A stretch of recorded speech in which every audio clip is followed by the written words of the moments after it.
Hi, in today's quick tutorial, I'm going to show you how to make printable guidelines. So these aren't the guidelines that you would normally use with Word, where you can draw over the top. This is just simply some guidelines that you can print out. So perhaps you need it for calligraphy, or you need it to trace something, use tracing paper over the top of it. This is the sort of thing that you can use it for. So it's really simple and easy. So if we go up to Insert, Table, and go down to Insert Table. Now you can fully customize this. I'm just going to show you the examples here and then you'll understand how you can customize it. So the number of rows I'm going to put in is 12. Sorry, the number of columns I'm going to put in is 12 and the number of rows I'm going to put in is 12. And then just click OK. Now you can see your table has been entered and it's perfectly in the center of your page from side to side. Obviously you can adjust the margins of your page if you want to do so. If you just go up to the Layout tab, go along to Margins, and you can either select from one of these here or you can go and customize your margins down here. So as you can see, you've now got some form of grid line, but perhaps you want this to stretch across your whole page, and perhaps you want these rectangles here to actually be squares and you don't want such prominent lines. So let's select the table. You can do that by clicking and dragging, or you can go up to this square here with the double-headed cross and just click and select your table. Now if we right click and go down to Table Properties, you have this dialog box which will appear. Now at the moment, if you want to maintain the width of your columns, so let's just say we wanted to keep the width but we wanted to make the height of each cell the same as the width, so they were squares. And as I say, you don't have to do this, but if you want to adjust them, this is how to do it. So our column width, if we go to our column, you can see that the column width at the moment is 1.32 centimeters. Now you can adjust the amount of columns that you have to make smaller squares, or you can reduce them to make larger squares. It's completely up to you. And you can also change the size of this as well. But just for demonstration, we've got 1.32 centimeters for the width of our column. If we go up to row, what we need to do is to adjust this also to 1.32. So 1.32 is the height of our row. And then go along to this section here, row height is, click on the drop down and select exactly.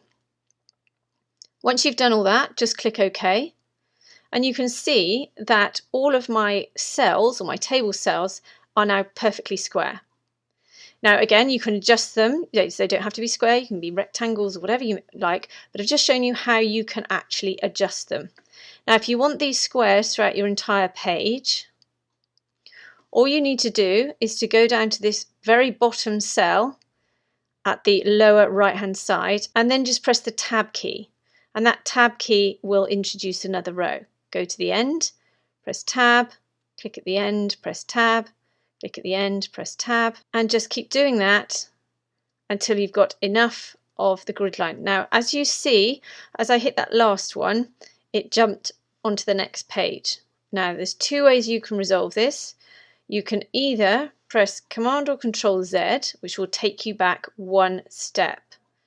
Alternatively, if you do want that extra row, then you can go over to your rulers and adjust the margins. So if I click on the ruler down here, in between the grey and the white section, I can just pull these down, pull your margin down, and introduce another row by clicking the Tab key. Now if you can't see your rulers, go up to View and just go to the section that says Rulers and make sure it's checked. And that's how you can introduce that final row, which will then fill your page. And if you want it slightly more in the middle, you can then adjust the top margin up here and then make sure that is perfectly in the middle of your page. Now if these black lines are too much, you want them to fade out, then a really simple way to do that is to, again, select the whole table, then go out to Table Design, and then you've got all these borders section. The borders are basically the lines of the table. So what you need to do is you need to reduce the colour. So what we can do is use these grey sections here. So go to pen colour, and then we need to change the colour to a lighter grey. So let's just say we wanted this light grey colour here. Then go to this border icon here, click on the drop down, and then select all borders.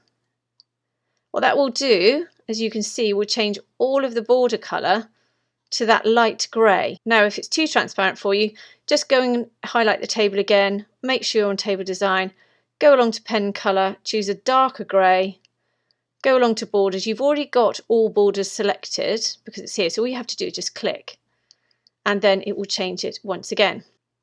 So if you want to go and change all this again, don't forget, just select the table, right click, go down to table properties, and then you've got row and column here that can be fully adjusted to suit your needs. Perfect. So all you need to do now is just go ahead and print it out. You can print multiple copies or you can make multiple pages. It's completely up to you. So I hope that's helped you today. If it has, please subscribe and have a great day.